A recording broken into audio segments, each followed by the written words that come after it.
Hello friends,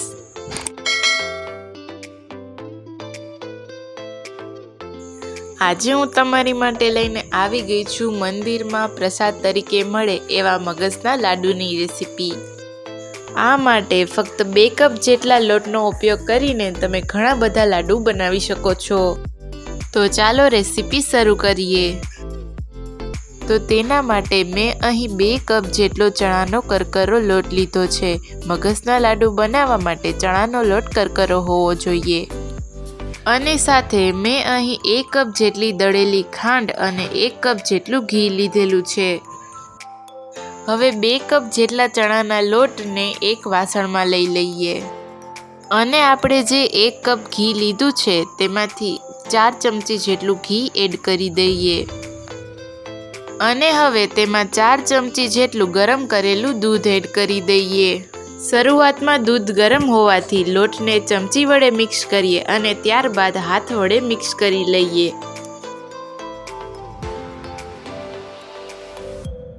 હવે લોટને 2 હાથની હથેળી વચ્ચે રાખીને રબ કરી લઈએ।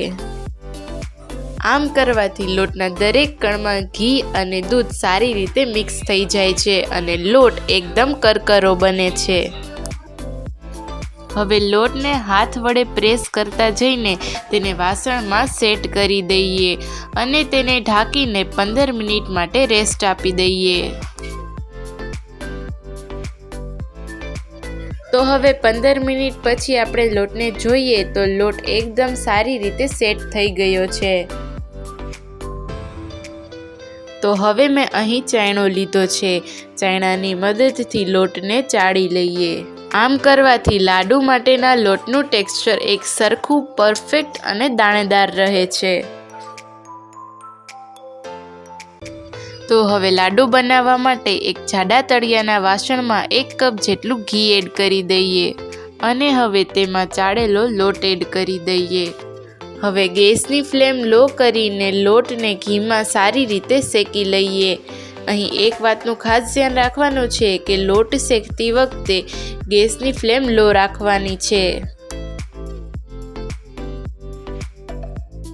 શરૂઆતમાં તમે જોઈ શકો છો કે લોટ ઘીને એબ્ઝોર્વ કરી લે છે, પરંતુ જેમ જેમ લોટ શેકાતો જશે તેમ તેમ તેમાંથી ઘી છૂટું પડતું જશે।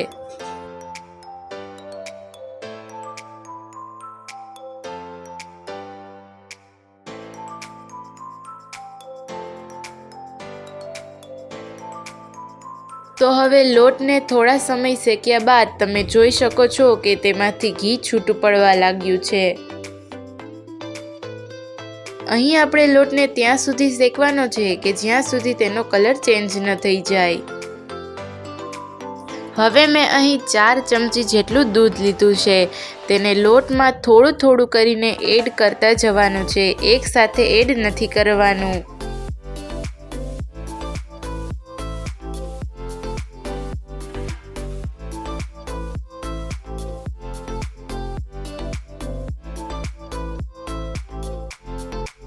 તો તમે અહીં સ્ક્રીન પર જોઈ શકો છો કે લોટનો કલર પહેલાં કરતાં ચેન્જ થઈ ગયો છે અને લોટનું ટેક્સચર જોઈએ તો તે આ રીતનું દાણાદાર થઈ ગયું છે। મીન્સ કે આપણો લોટ પરફેક્ટ રીતે શેકાઈ ગયો છે। હવે લોટને ગેસ પરથી નીચે ઉતારી લઈએ અને તેમાં 1 ચમચી જેટલું એલચી પાવડર એડ કરી દઈએ અને તેને સારી રીતે મિક્સ કરી લઈએ। એલચી પાવડર મિક્સ થઈ જાય એટલે લોટને થોડીવાર માટે ઠંડો થવા દેવાનો છે। અહીં એ વાતનું ખાસ ધ્યાન રાખવાનું છે કે ખાંડ એડ કરતા પહેલા લોટ ઠંડો હોવો જોઈએ। જો લોટ ગરમ હશે તો ખાંડ ઓગળી જશે અને લાડુ પરફેક્ટ નહીં બને। તો થોડા સમય પછી આપણો લોટ ઠંડો થઈ ગયો છે। તો હવે તેમાં 1 કપ જેટલી દળેલી ખાંડ એડ કરી દઈએ અને તેને ચમચા વડે અને પછી હાથ વડે લોટની સાથે સારી રીતે મિક્સ કરી લઈએ। લોટની સાથે ખાંડ સારી રીતે મિક્સ થઈ જાય એટલે આ રીતે થોડું મિશ્રણ હાથમાં લઈને તેને રાઉન્ડ શેપ આપવાનો છે અને રાઉન્ડ શેપ આપીને તેના લાડુ બનાવવાના છે। તો આ રીતે મેં રાઉન્ડ શેપ આપીને લાડુને તૈયાર કરી લીધો છે। આ જ રીતે બધા જ લાડુને તૈયાર કરી લઈએ। તો અહીં મેં બધા જ લાડુને તૈયાર કરી લીધા છે। તો હવે બધા જ લાડુને પિસ્તાની કતરંગ વડે ગાર્નિશ કરી લઈએ। તો થોડી જ સામગ્રીનો ઉપયોગ કરીને મગજના લાડુને તમે ઘરે ઇઝીલી બનાવી શકો છો। જો તમે આ રીતથી મગજના લાડુ ઘરે બનાવશો તો તે એકદમ પરફેક્ટ, દાણેદાર અને મોઢામાં મૂકતા જ ઓગળી જાય એવા બને છે।